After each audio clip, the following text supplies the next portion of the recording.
Salut tout le monde, j'espère que vous allez bien. Aujourd'hui, on va parler euh, des problèmes des jeunes africains, mais aussi des chefs d'État africains.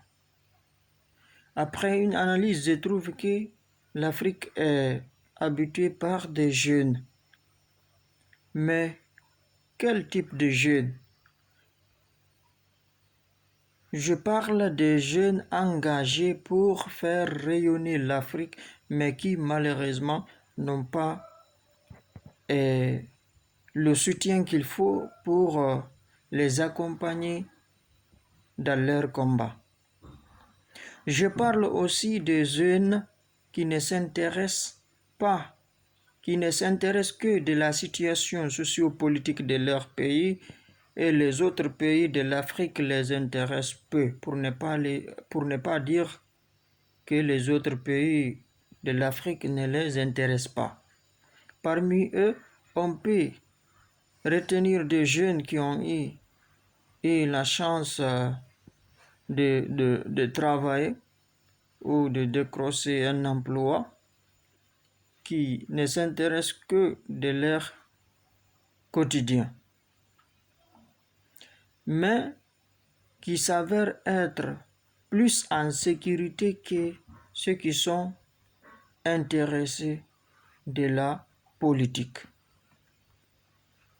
Donc, il y a aussi des jeunes animés ou des jeunes désespérés, sans travail, qui rêvent partir en Europe, et parmi eux, des jeunes qui n'ont pas eu la chance de poursuivre les études ou qui n'ont pas eu la chance d'aller à l'école, et parmi eux aussi des jeunes qui profitent des crises politiques pour s'attaquer aux gens innocents. Je parle des coupeurs de route, parce que nous avons vu ce qui se passe par exemple en Guinée, que je connais.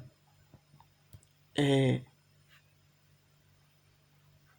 nous avons vu aussi des militaires qui s'attaquent aux jeunes, des militaires qui s'attaquent aux innocents, qui arrêtent des vieux, des choses, qui rentrent dans les concessions pour arrêter des pères de famille. Donc tout ça, je trouve ça anormal. Ça, c'est anormal. Ils préfèrent rentrer dans les concessions des gens innocents pour arrêter des pères de famille alors que le coupable est en fuite. Alors que ces arts de coupeurs de route généralement ne soutiennent ni le pouvoir ni l'opposition, alors que des gens innocents sont victimes de ces conséquences. En ce qui concerne les chefs d'État, beaucoup sont soupçonnés d'être des espions des Européens pour s'enrichir de la richesse ou pour s'enrichir de la richesse de l'Afrique pour leur intérêt personnel. Parce que tout simplement la France-Afrique reste toujours dans la mémoire des gens. Et la manière de se comporter aussi envers les jeunes quand il s'agit de crises politiques ou de manifestations, par exemple le cas de Kémy Séba qui se voit empêché de se rendre dans certains pays en Afrique alors qu'il se bat pour l'Afrique. des activistes arrêtés alors qu'ils se battent pour l'Afrique. Je trouve ça anormalement. Donc, il faut une analyse pour ça. Parce que je pense bien que rien n'est impossible.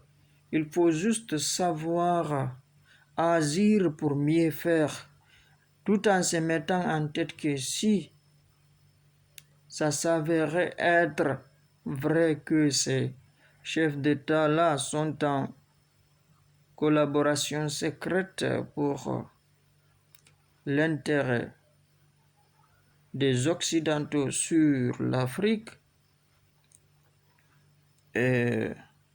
alors je dirais que le combat ne sera que dans des narrations. Je m'excuse du terme, mais le combat ne sera que dans des narrations. Alors, comment surmonter à ces défis? Quelles sont les solutions pour libérer l'Afrique sans effusion du sang? Et comment éviter l'arrestation des activistes en Afrique? Si tu veux avoir ou savoir la réponse à ces questionnaires, eh bien abonne-toi pour ne pas manquer la prochaine vidéo, parce que je ne veux pas que la vidéo soit très longue. Je m'arrête là. Vive l'Afrique, vive la jeunesse africaine, que chacun puisse partager la vidéo ou de faire un commentaire sur son idée afin qu'ensemble qu'on puisse trouver une solution pour notre cher continent. Merci.